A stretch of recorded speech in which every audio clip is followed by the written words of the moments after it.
উজ্জ্বলতা 15 বছৰৰ ৱাৰেণ্টি সৈতে জ্বলাই দিছে কিন্তু নজ্বলে 50 বছৰলৈ কোনো ক্ষতি নাই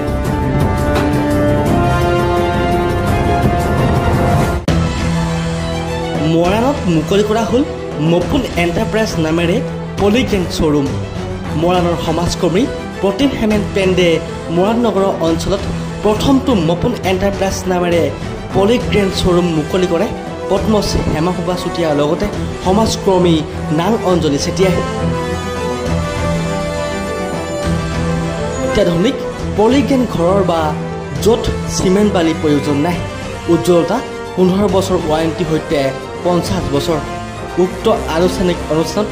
চেতিয়া কমপ্লেক্সৰ স্বত্বাধিকাৰী তথা সমাজকৰ্মী নাং অঞ্জলি চেতিয়া সমাজকৰ্মী সূৰ্য বৰগোহাঁই জনপ্ৰিয় কণ্ঠশিল্পী কুসুম কৈলাশ মাধৱ ৰঞ্জন সংগীত শিল্পী বিচিত্ৰ নাৰায়ণ শৰৎ চাৰ্বন টাইপাৰ ডিব্ৰুগড় জিলা সভাপতি নিপন ফুকন মৰাণহাট প্ৰেছ ক্লাবৰ সম্পাদক অৰুণ নাগে প্ৰমুখ কৰি মৰাণৰ বহুসংখ্যক গণ্যমান্য ব্যক্তি উপস্থিত থাকে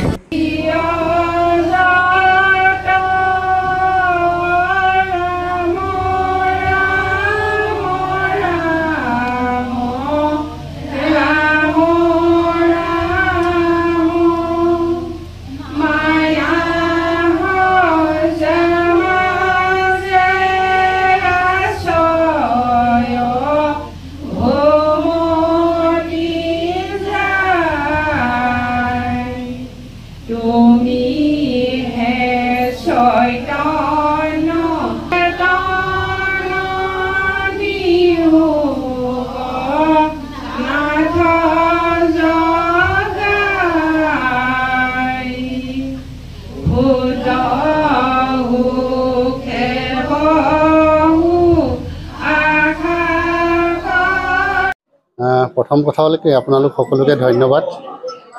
বিজনেছ বেঞ্চ কৰ্পৰেশ্যন BBCৰ এটা কোম্পানীৰ প্ৰডাক্ট হয় পলিগ্ৰেনাইট ৱালপেপাৰ WPC আজি সেই WPC আৰু পলিগ্ৰেনাইটৰ দোকান আজি এই দোকানখন আৰু এই দোকানখনকে আজি আমি ইয়াত আনুষ্ঠানিকভাৱে মুকলি কৰিছোঁ ইয়াৰ পৰা আমাৰ কি হ'ব মানে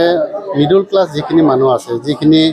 কম টকা পইচাৰে নিজৰ ঘৰখন ধুনীয়াকৈ সজাব বিচাৰিছে তেওঁলোকে ইয়াৰ পৰা উপকৃত হ'ব আৰু ইয়াৰ উপকৃত হোৱাৰ প্ৰধান কাৰণটোৱে হৈছে কি এই ৱাল ডেকৰেশ্যনটো কৰিবৰ কাৰণে মানে চিমেণ্টৰ প্ৰয়োজন নাই বালিৰ খৰচা নাই আৰু পুটিঙৰ খৰচা নাই ৰঙৰ খৰচা নাই গতিকে সেই গোটেইখিনি এই পলিগ্ৰেনাইটৰ জৰিয়তে এজন সাধাৰণ মানুহে বা মিডল ক্লাছৰ মানুহে নিজৰ ঘৰখনত লগাব পাৰিব আৰু তেওঁ ঘৰখন সুন্দৰ কৰি সজাব পাৰিব এইটো একেবাৰে মিনিমেল ৰেঞ্জ অন্যান্য টাইলছৰ দোকানত যিমান মানে আমাৰ ৰিয়েল যিটো মাৰ্বল বা টাইলছ সেইখিনি দামতকৈ প্ৰায় 30% আমাৰ কমত এই পলিগ্ৰেনাইটৰ দামটো আছে গতিকে চিমেণ্টৰ খৰচা নাই বিলকুল চিমেণ্টৰ খৰচা নাই আৰু পুটিঙৰ খৰচা নাই ৰঙৰ একেবাৰে খৰচা নাই মিস্ত্ৰী খৰচা একদম মিনিমেল 25 টকাৰ পৰা 30 টকা গতিকে সকলো ফালৰ পৰা আমাৰ গ্ৰাহকসকল উপকৃত হ'ব বুলি ভাবোঁ